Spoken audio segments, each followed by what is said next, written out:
faith and not by sight. You got a victory at the finishing line. Tell somebody to keep on running.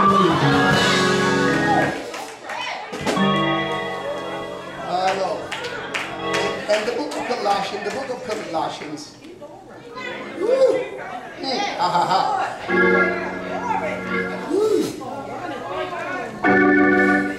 There's a breaking loose in here. There's a breaking out.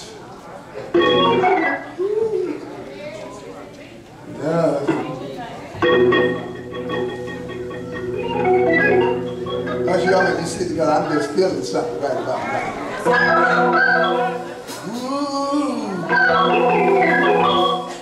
I need about 7 Holy Ghost still. In the house, and just say, ooh, ooh.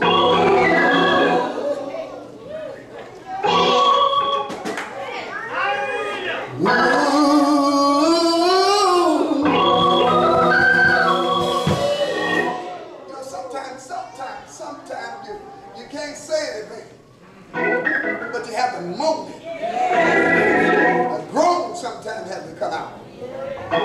But in the end, you have to let the devil know, I'm going to win. And when you get to that point, that it seems like you can't go any further, know this, that if God brings you to it, you ought to tell somebody here to take you through it.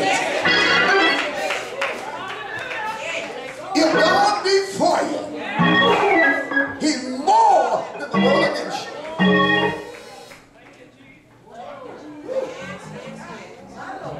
How many here have had some crying days and nights?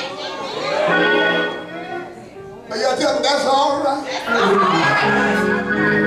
Jesus gonna fix it. After a while, tell me just hold on.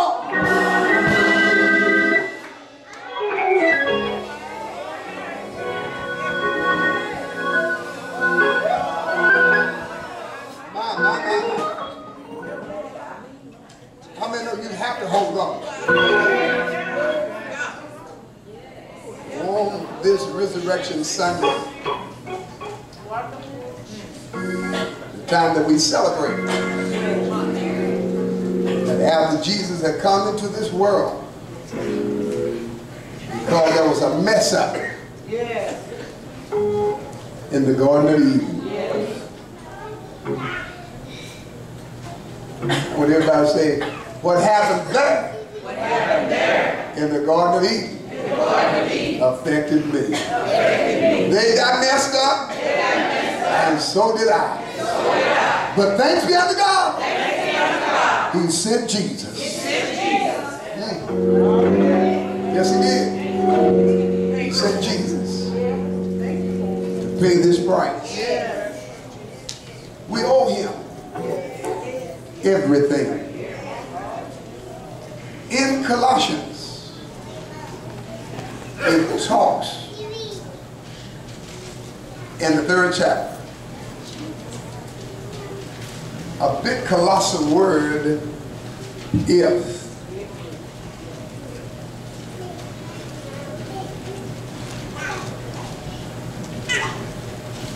How many know that Jesus, on His way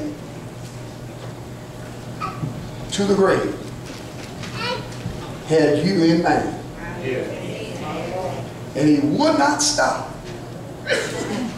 He had to complete the journey. I guess if I had to preach, there would be a whole lot of messages I could preach. Complete what you started. Look at somebody and say, you ought to complete what you started. Don't quit. Complete it. Well, Jesus had to go all the way. On His way to Calvary. After He had been whipped all night. Beaten beyond recognition. Led from one judgment hall to the next one. And then laid down and nailed to the old rugged cross. Hung Him up between heaven and earth, dropped it in a hole, and then they made sport of him, gambled at the foot of the cross, ridiculed him and mocked him, mimicked him, said, if thou be the Son of God, if you be this king. Somebody even said, you come down from the cross and saved us. Jesus had to ignore what he could have done. He could have come down. No nail and no grave, no cross could have held him. But love held him on the cross. I'm going to say that again. Love kept him on that cross. And the Bible said that Jesus hung there, pain, agony, prolonging the sorrow in his body. But the time came when he had to have a conversation with a malefactor. One on the left was railing him, and the other one on the right was trying to get himself together.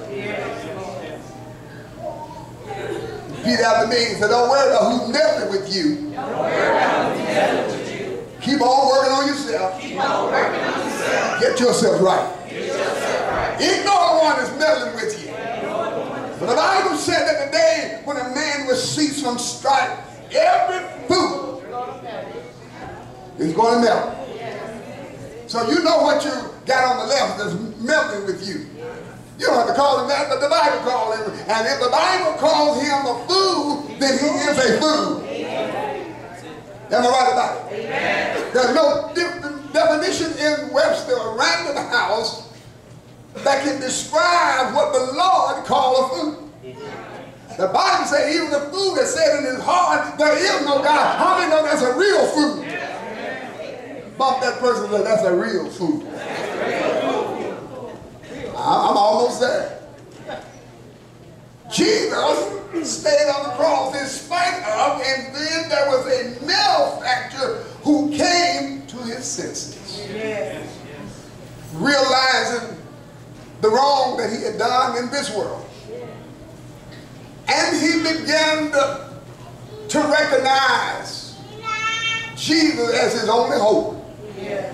And I tell everybody in here today that does not know Jesus, that Jesus is your only hope.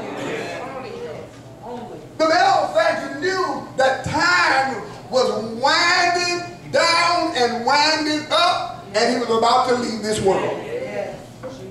They realized the method and the steps that were going to be taken in a crucifying of a body, or the crucifixion of a body. Realizing that it won't be long before they would get weak. And whether they dead or not, they were going to be immobile. And the Roman soldiers were going to come, pierce them in the side. Then they were going to break the bone to help speed up death. But oh, thanks be unto God. Before it happened, this malefactor said unto Jesus, Lord, I know I've been wrong. You haven't done anything but justly. We are here.